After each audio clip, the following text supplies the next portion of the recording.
방금 소개받은 최장지입니다.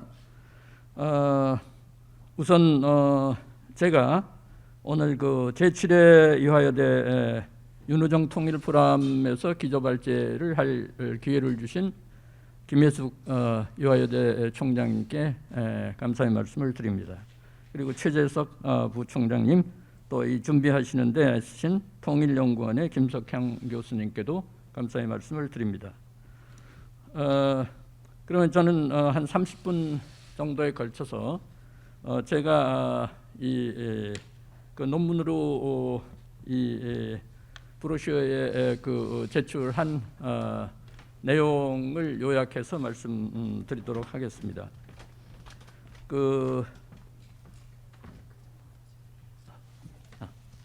이게 전부 처음이라서 이게 정말 실수가 많습니다. 제목은 지금 사회자께서도 말씀하셨지만 남북한 평화 공존 그 의미와 전략이라고 하는 제목이고, 부제는 현실주의적인 관점에서 제가 보려고 하는 것입니다. 그래서 우선 그 강의를 말씀을 제가 드리기 전에 제가 보는 관점이라고 그럴까 하는 그 시각이라고 그럴까 하는 것은 저는 오늘 강연 주제가 통일에 관한 것이기보다 그 통일의 중간 단계 그 정도 되는 평화 공존이라고 하는 것을 목표로 해서 얘기를 하려고 합니다.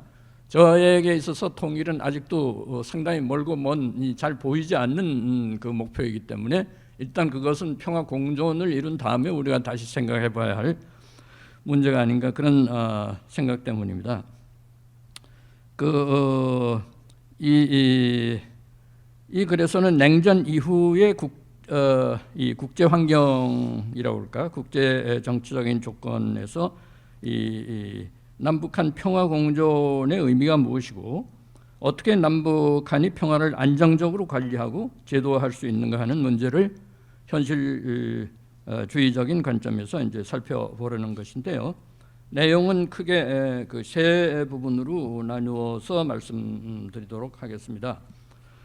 첫 번째는 평화 공존을 추구하고 실현하기 위해서 먼저 한국 민족주의의 성격을 살펴보려고 합니다. 그래서 이 첫 번째 부분에서 통일과 평화 공존은 엄격하게 분리해서 이해하는 것이 저희 관점에서는 바람직하다, 그런 문제의식을 가지고 있습니다.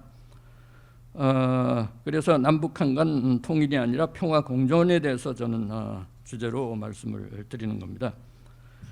그리고 두 번째는 이제 북한 체제를 어떻게 이해하는 것인가라고 하는 내용이 되겠습니다. 평화 공존은 이제 남한의 관점에서 남한만의 목표를 성취하는 일방적인 과업이 아니죠. 말하자면 평화 공존이라고 하는 것은 상대가 있는 것인데, 이 북한이라고 하는 상대, 말하자면 남북한이 공동으로 여기에 보조를 같이 이 목표를 향해서 취하지 않으면 평화 공존이라고 하는 것은 일방적인 의도를 가지고서만은 이제 성취될 수가 없다는 생각입니다. 그래서 북한 체제의 성격과 형태를 잘 이해하는 것이 결정적으로 중요한 것이 아닌가, 이제 그런 생각을 합니다. 북한은 한국이 바라는 어떤 희망적인 관점이라고 그럴까 하는 데서가 아니라 북한 그 자체로서 이해되지 않으면 우리가 우리가 설정한 평화 공존이라고 하는 목표에 이르기가 어렵지 않나라고 하는 생각입니다. 있는 그대로의 북한을 어떻게 우리는 이해할 수가 있는가 하는 것입니다. 그리고 마지막 부분은 냉전 이후 시기, 이 포스트 콜드워라고 말할 수가 있겠죠. 냉전 이후 시기 동아시아 국제정치 질서에서 한반도의 평화공존 전략을 탐색하는 것을 내용으로 하려 합니다. 여기에서는 남북한 간 상호 관계적 수준과 국제정치적 수준을 이제 분리해서 접근하는 것이 필요하다.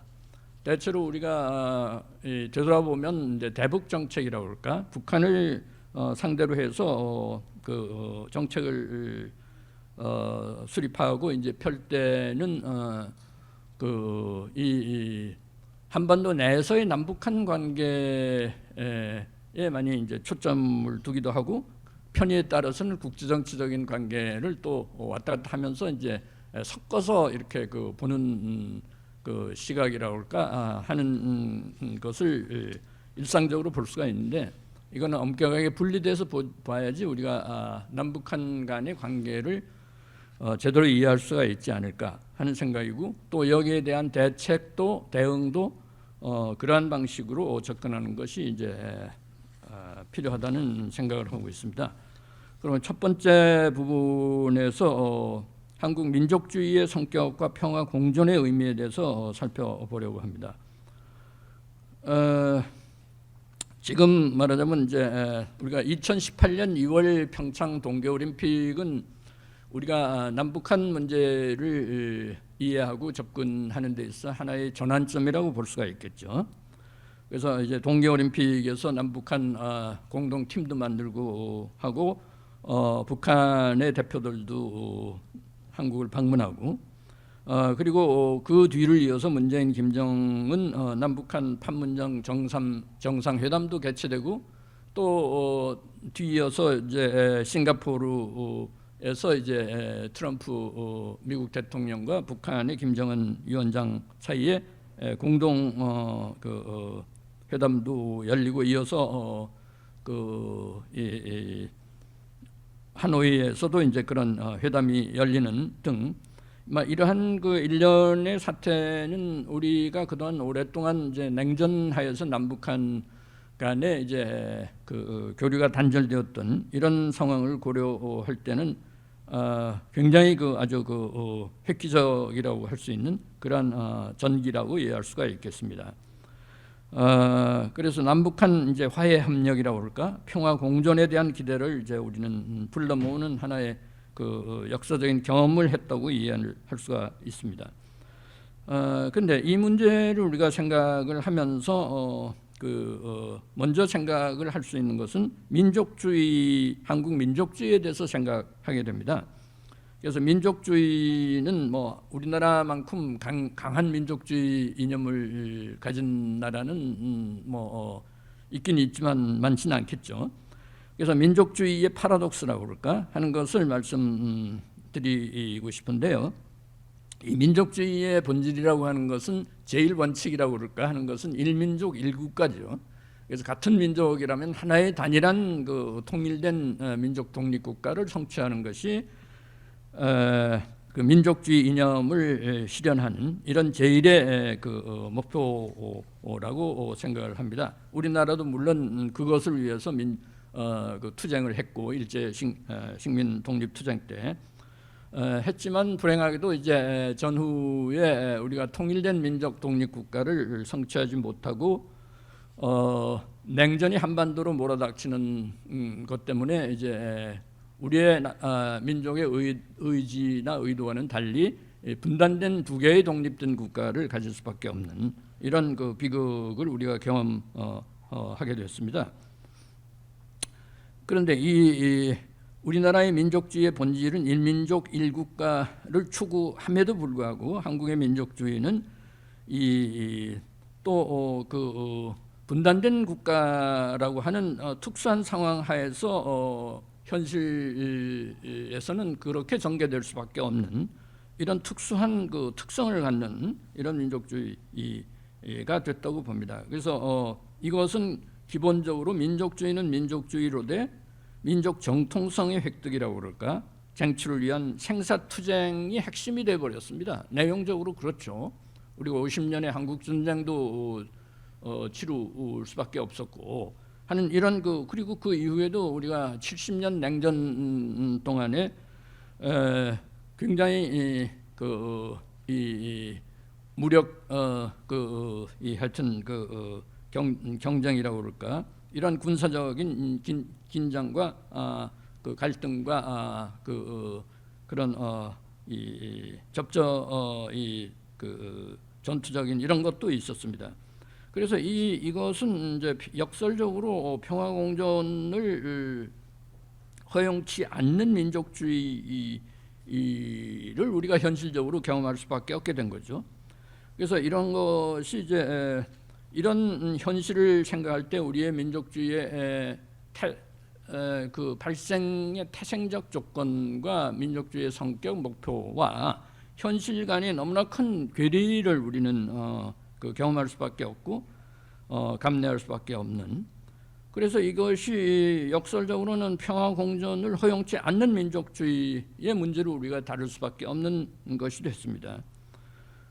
이런 그 민족주의가 이런 성격을 갖기 때문에 어떤 다른 정치 이념보다 또 이게 굉장히 그 대립적이라고 그럴까, 강력하면서도 대립적인 이중적인 이런 성격을 갖는 것이 돼서 민족주의가 굉장히 자기 모순적인 내용을 가질 수밖에 없게 됐다는 거.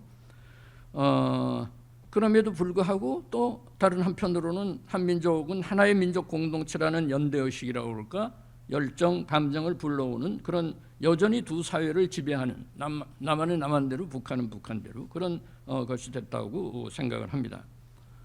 이것을 저는 이제 한국 민족주의의 이율 배반적 성격이라고 할까, 그렇게 생각하게 됩니다. 한편으로는 남북한 각각은 그 어떤 정치 이념보다도 강력한 힘을 갖는 공통의 이념으로서 민족주의를 공유하고 있죠. 그러나 그렇지만 그럼에도 불구하고 정치 공동체를 구성하는 체제의 내용과 성격은 정반대이지 않습니까? 그래서 남한은 자유주의적 또 자유시장에 기초한 자본주의 경제 체제를 갖고, 북한은 공산주의 체제에다가 정치적으로는 스탈리니스트 하여튼 그 일당 지배, 이런 극단적으로 상이한 두 체제가 38도선을 전쟁 이후에는 휴전선이 됐지만 을 경계로 해서 대립하는 이런 형국이 됐다고 생각을 합니다. 그래서 이 체제의 내용과 성격은 정반대가 됐다. 그래서 우리는 이러한 민족주의를 통해서 탈냉전 평화 공존의 시대를 지향하고 평화 공존이 가능한 서로 다른 정치 공동체를 어떻게 발전시킬 수 있는가, 과연 발전시키는 것이 가능하기라도 한 것인가 라고 하는 질문을 스스로 갖게 되게 됩니다.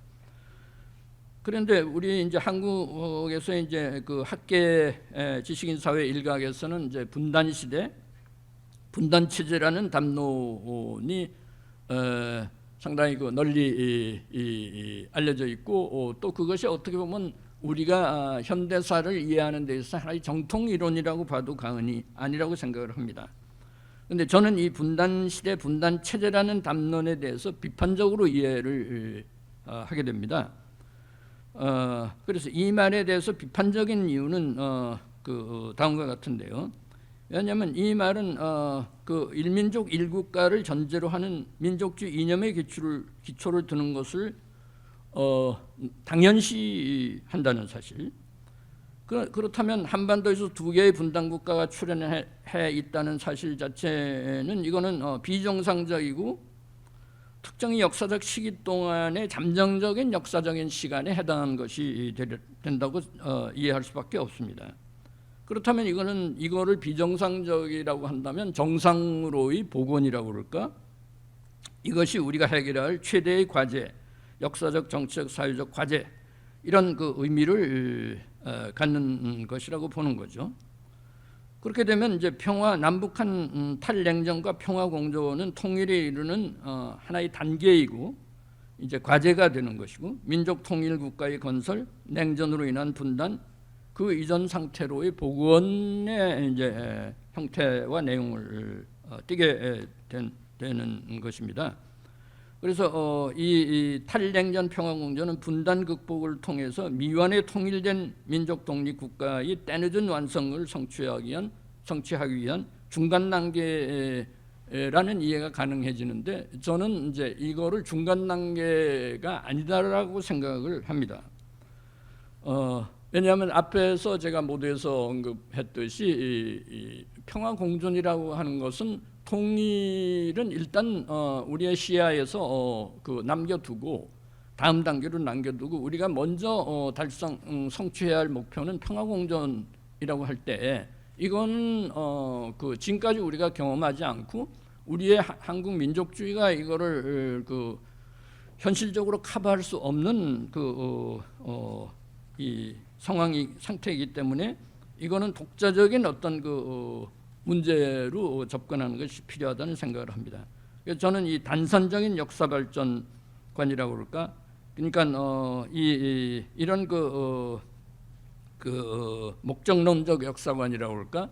이런 것은 굉장히 이념에 의해서 정의되고 추구되는 이런 민족주의이지. 우리 이렇게 되면 이제 우리가 현실을 이해하고 냉철하게 분석해서 대안을 마련하는 데 있어서는 이것이 얼마나 이런 역사 이해가 도움이 될 수 있는가 하는 데 대해서 제가 이제 평소에 의문을 갖기 때문에 이런 생각을 하게 됐습니다.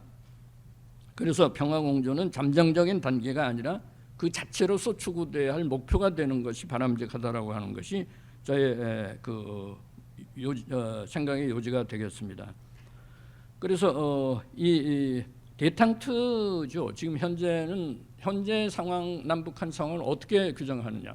그거는 데탕트 프랑스 말이지만 이거는 전쟁의 부재, 종식 이런 의미를 갖는 것이죠. 그래서 한국은 어떻게 보면 정확히 언급하면 아직도 탈냉전이 아닙니다. 지금 대통령도 최근에도 휴전 협정을 평화협정으로 바꿔야 된다라고 할 정도로 우리는 테크니컬이 말하자면 국제법적으로 엄밀하게 그걸 하면 아직도 전쟁 상태이고 또 법적으로만 그런 것이 아니 현실적으로도 휴전선을 경계로 해서 남북한이 군사적인 대치를 아직도 하고 지금은 북한의 핵무장을 우리 남북한의 문제일 뿐 아니라 세계적인 이슈가 되기 때문에 이런 문제를 우리가 이제 이 데탕트의 단계이지 우리가 아직도 탈냉전이라고 말할 수 있는 단계로 넘어서지 못한 그런 현상이라고 저는 이해하게 됩니다. 이런 것들을 이제 생각을 하고 우리가 이제 그렇지만 여기에 대응하는 우리 사회와 정부의 정책 입안자들이나 하여튼 이런 쪽에서는 이제 상당히 이 새로운 현상에 대해서 이것이 굉장히 남북한의 평화 공존을 곧 성취라도 할 것 같이 이런 접근을 해서 여러 형태의 우리가 대북 원조라든가 지원 사업, 건설 사업 이런 거를 지금 기획하고 펴고 있죠. 그게 물론 UN 제재에 의해서 제대로 행해지지는 못하지만 그러고 아직도 우리가 지금 현재의 데탕트 하에서 새로이 변화된 환경 하에서 북한 정책을 사고하고 여기에 접근하는 방식은 과거의 냉전 시기에 흡수 통일이라고 그럴까? 그런 거를 표현은 안 하지만 암묵적으로 그거를 전제한 위에서 여러 가지 형태의 시나리오를 만든다든가 대책을 만드는 이런 단계라고 보기 때문에 저는 아직도 우리가 데탕트에 대응하고 평화 공존을 정착시킬 수 있는 인식의 틀이라고 할까 이론을 발전시키지 못했다고 저는 생각을 합니다. 이 정도로 이제 첫 번째 문제에 대해서는 얘기하고 두 번째 부분은 이제 북한 체제를 어떻게 이해할 수 있는가라고 하는 것은 북한은 여러분들도 저보다 더 잘 아실 겁니다. 신문이나 이런데 트럼프 대통령과 북한 김정은 간의 여러 형태의 북핵 문제를 빅딜이라고도 말하는 이런 교환을 통해서 해결하려는 정상회담도 열리고 했기 때문에 그래서 이 북한이 탈핵화만 한다면 또는 비핵화를 수용하기만 한다면 미국이 여러 형태의 이제 이 북한의 경제 원조라든가 무역 개방이라든가 하는 것을 허용해서 북한의 경제 발전을 지원할 수 있고 북한의 하여튼 생활 수준을 향상시킬 수 있다는 이런 것을 우리는 알고 있죠. 그런데 북한은 이게 여기에 쉽게 응하지 않기 때문에 아직도 문제 해결은 전혀 진전이 없는 상태라는 것은 다 아시는 사실일 겁니다. 그래서 우리가 이 문제에 대해서 상세하게 여기서 말하기에는 너무 시간도 부족하고 하지만 어쨌든 제가 말씀드리고 싶은 요지는 우리는 보통 이제 북한이 이게 핵무기를 포기하거나 하여튼 양보를 해서 미국이 요구하는 것을 양보해서 한다면 북한의 개혁 개방이 가능하고 여기서 경제 상황이 훨씬 좋아질 텐데 왜 하지 않나라고 하는 것을 안타깝게 생각하면서 그것이 북한이 선택할 수 있는 길이라고 생각을 하지만 내용적으로 북한이 이걸 안 하는 건지 할 수 없는 건지에 대해서 사실 우리가 북한에 대해서 별로 아는 것이 저는 없다고 생각을 합니다. 제가 생각하기에는 여러 북한의 징후들을 볼 때는 북한이 안 하는 거기도 하지만 그보다 더 할 수 없는 정치적인 뭐라 그럴까 이 조건 뭐 이런 것에 제약되고 있지 않나 하는 생각을 하는 거죠.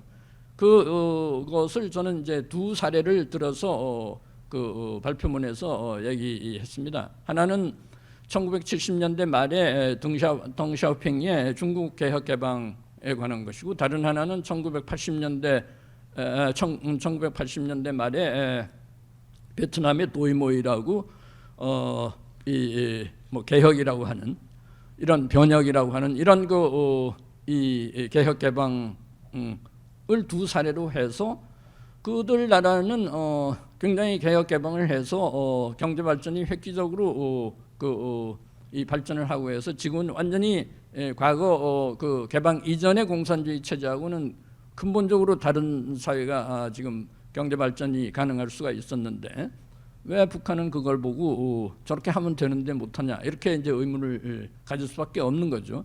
그런데 그 나라의 상황을 보면 이제 그렇게 저는 생각을 합니다. 덩샤오핑의 중국 체제가 개혁 개방을 할 때도 그렇고 베트남의 도이모이를 그거 할 때도 그렇고 공산당 체제가 1인 지배 체제가 아니고 집단 지도 체제를 발전시켰습니다. 베트남에서 호지민은 권력 말기에 굉장히 집단 지도 체제를 운영을 했고 덩샤오핑도 다시 복권됐을 때 모택동 사후에 복권됐을 때 집단 지도 체제를 통해서 하고 자기는 그 집단 지도의 집단적 지도자 중에서 하나의 프리무스 인터파레스라고 할 정도로 그 중에 한 지도자로서 역할을 했다는 거. 바꿔 얘기하면 이 개혁 개방의 문제는 체제의 변화가 필요한 하나의 체제의 변화를 조건으로 하지 않는가 하는 생각이 가능하고 다른 하나는 개혁 개방이 일어났을 때 사회가 변한다는 사실이죠. 그러니까 그 대표적인 사례로 중국의 덩샤오핑의 개혁 말기에 1980년대, 89년에 천안문 사태를 여러분들 기억하실 겁니다.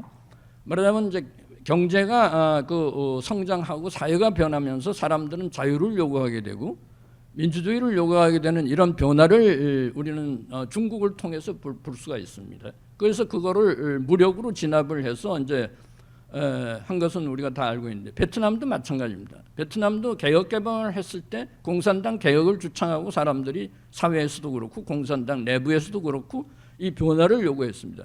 그렇다면 북한이 만약 개혁 개방을 과연 할 수가 있는가?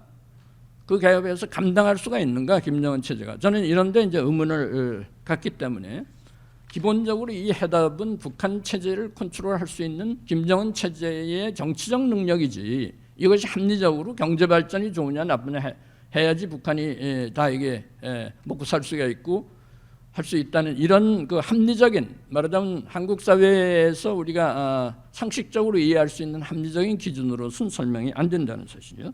이런 것을 전 여기 두 번째 부분에서 말씀을 드리면서 북한의 개혁 개방을 못하는 것은 또 핵무기를 포기하지 못하고 이 반대급부로서 개혁 개방을 못하는 것은 국내 체제에 말하자면 북한 체제는 특별한 체제로서 두 개의 조건을 동시에 만족시켜야 된다는 거. 하나는 공산당 체제, 북한 체제를 유지해야 되는 게 첫 번째지만 두 번째는 다른 나라하고 다르게 공산 체제만을 유지하는 것에서 그 목표가 성취되는 게 아니라 김씨 정부라고 하는 특별한 그 형태의 스타리니스트 세습적인 스타리니스트 체제를 유지하지 않으면 이 개혁 개방을 할 수가 없는 굉장히 조건이 있지 않나 하는 생각을 갖게 됐습니다. 그래서 대응을 우리가 여기에 대해서 할 때도 북한의 상황에 대해서 진단하면서 이렇게 뭔가 여기에 대응할 수 있는 대책을 강구해 보는 것이 바람직하지 않느냐라고 하는 생각을 합니다. 그리고 마지막으로는 이 동아시아의 국제정치 질서의 출현과 남북한 평화 공존을 위한 대응이라고 그럴까 하는 이런 것을 국제정치적 차원에서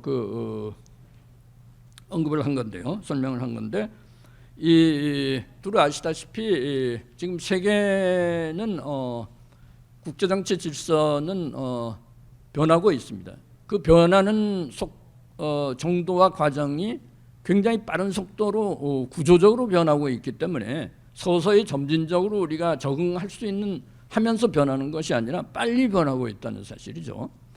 그래서 우리가 이 국제정치 체제는 냉전 시기로부터 세계는 완전히 이 동구 사회주의가 80년에 붕괴된 이후에는 빠른 속도로 유니폴라 말하자면 단극 체제, 미국의 일극 체제가 지배적이었지만 이 시기는 길지 않고 짧게 지속이 되다가 그 다음에는 2000년대 들어와서부터는 중국의 급부상으로 이제 세계는 일종의 약간 바이폴라 뭐랄까 이중 지배 구조라고 그럴까? 이거는 국제정치 학자인 이제 아이켄베리 같은 학자는 이제 듀얼 하이라키라고 하는 표현을 씁니다만은 이중의 위계 구조라고 그럴까? 해서 이거는 미국과 중국이 경제적인 아직도 이 수준의 차이는 여전히 크지만 그럼에도 불구하고 중국이 급팽창하고 있기 때문에 급속히 변하고 있기 때문에 이거를 캐치업하는 것은 우리가 예상할 수가 있는 건데 어쨌든 간에 이 미국은 군사 안보적인 측면에서 헤게모니를 여전히 유지하고 있지만 중국은 경제 무역에 있어서 이 동아시아에서 이제 뭐라 그럴까 이 실력을 갖기 때문에 두 헤게몬들이 하여튼 패권 국가들이 이 경쟁적으로 각축을 벌이고 있는 이런 시대로 이제 접어들고 있다고 보겠습니다. 우리의 말하자면 대북 정책이라고 하는 것, 평화공존 정책은 과거 냉전 시대에 만들어졌지만 국제정치라고 하는 이 큰 환경이 변함으로 인해서 이 환경에 우리가 적응하고 대응하지 않으면 냉전 시기의 대응 방식으로는 또 안 된다는 이런 문제가 있기 때문에 이거를 우리의 관점에서는 이 문제에 대응하기는 보통 복잡하고 어려운 문제가 아니고 국제정치 질서라고 하는 것이 냉전처럼 시대처럼 이렇게 안정적으로 유지되고 있는 것이 아니라 빠른 속도로 변하고 있기 때문에 여기에 변화하는 현실에 적응하는 것도 쉽지 않고 하는 이런 어려움을 말씀을 드리고 지금 우리 지금 세계 질서는 자유주의적 국제주의가 미국을 중심으로 해서 이 원리로서 세계 질서를 운영하는 원리로서 말하자면 효과를 갖고 있다가 작용하고 있다가 요즘 와서는 이 민족주의적인 국가주의가 상당히 일반적으로 이제 우리가 다른 나라에서도 이제 발견되는 이런 변화로 이제 넘어가고 있다는 사실인데 우리나라가 이러한 변화된 환경 속에서 어떻게 대응할 것이냐라고 하는 것은 제가 이 발표문에서 말씀드리고 싶은 것은 비록 냉전 시기로부터 그 탈냉전 이 지금 이중의 국제 관계라고 할까 위계 구조로 변하고 있는 상황 하에서라 하더라도 한미 간의 관계는 굉장히 중요한 것이고 이것이 핵심이 되는 것이 여전히 필요하고 그 다음에는 한국이 그 동안에 이 한일 관계를 제대로 매니지하지 못해가지고 한국과 일본의 관계가 상당히 약간 이제 긴장되기도 하고 하여튼 어떤 때는 하여튼 뭐 굉장히 갈등적이기도 한데 이거는 별로 바람직하지 않다는 이제 생각을 갖고 있습니다. 왜냐하면 한국은 우리나라에서는 우리가 경제 발전도 하고 해서 굉장히 뭐랄까 하여튼 이 소강국이라고 그럴까 하여튼 이런 생각을 할지 모르지만 세계에서는 여전히 우리는 그 강대국에 아직은 반열에는 들어가지 못하기 때문에 누군가 동맹하는 것이 굉장히 필요하다는 생각이 들고 이 점에서 우리는 일본과 한국이 안보 동맹이라고 할까 하여튼 이런 그 국제 관계에서 우호 관계를 발전시키는 문제는 굉장히 중요하다는 것을 저는 강조하고 싶어요. 이 문제 이런 저의 생각은 현재의 정부의 정책하고 다를 수도 있고 그렇지만 그러나 길게 보면 이런 것이 더 합리적이고 우리가 안정적으로 지금 평화공존을 풀어나가는데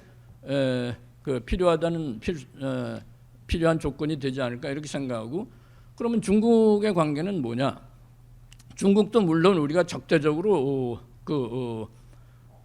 관계를 만들 필요는 없지만 어쨌든 간에 우리 기본적인 우호 관계라고 할까 동맹 관계는 강고의 한 위에 그 다음에 중국이라든가 우리 냉전 시기에 우리와 뭐 한국 전쟁 때는 완전히 적대국이라고도 볼 수 있는데 이런 국가 간의 관계가 중심이 될 수는 없다는 거죠.